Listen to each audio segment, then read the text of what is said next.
It's your boy D Dyson, the Acolyte, episode 3. Don't know where we're going as far as Star Wars, and how the understanding of Star Wars is. First, we had Anakin just being born of the Force. Now we have Osha and May, and this is like their backstory 16 years earlier prior to what happened. We have their backstory of who they are and how they came to be. And they're twins, and they have a witch coven, kind of like the Dathomir, which is something a little bit similar, but just different races of women that are witches, and they have like some sort of power. And they're outside the realm. They're outside of, not the realm, but they're just outside the, the Galactic Republic. And I guess the Jedi's order and the Jedi's law is that they can't practice teaching kids, because that's what the Jedi do. And so Soul was out there, and you could tell he's kind of like just a Jedi Knight, just watching, and saw these two little girls out in the woods, and kind of was like, yeah, one of them, because as May, she always kind of had that dark essence of messing with like the little butterfly type of creatures. So he saw that and alerted the Jedi. They all came, and the thing that gets campy with me is the Dathomir mama, or the mother of the witch coven, is, yeah, I created them, and then the other lady was like, I carried them. And I'm just like, what are we doing? What are we doing?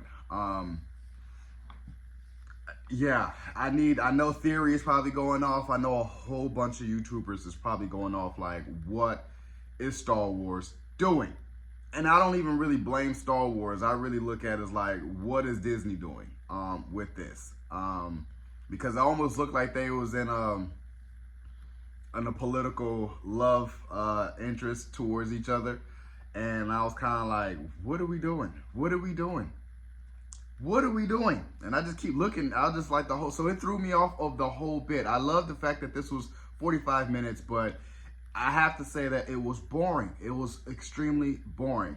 But to fit what was going on in their scheme of their backstory, how May was always in a light where she had a darkness about her, and how she was always upset with her sister. Osha was always that uncertain one. May was a little bit more stronger, and she just didn't want to go through the ascension process. So, when the Jedi came, they both was like, well, we got to test just test them to see if they're Jedis and test them if they're Padawans.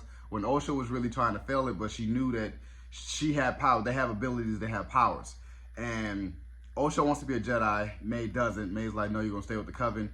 So they get upset with each other, and then you kind of see where May burns down the Coven, and Osha's like, I don't know what's going on, and Osha gets saved by Soul, and you don't really know what happens to May. So that's why I'm like, and you got to see Carrie-Ann Moss, the master, that was kind of like sitting there like this, and like, so you could tell why she's hunting them now. And I'm like,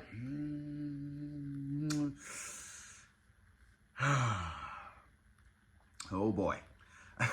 So that's where I'm at with it. As far as this episode, I really give this episode a 2.5 out of 5. This is like a 4 out of 10 episode, because it was like, what are we doing?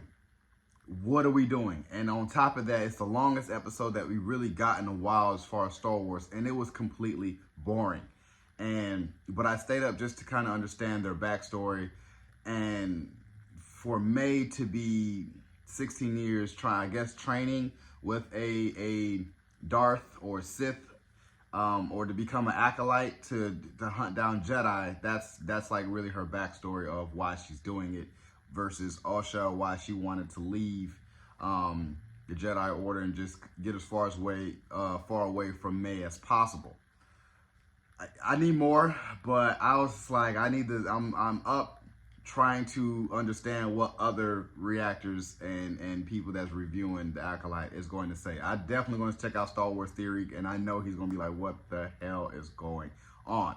So, you guys enjoyed my review of The Acolyte, episode 3. Subscribe to my channel. Post comment down below. Like the video with your boy, D Dyson. Peace.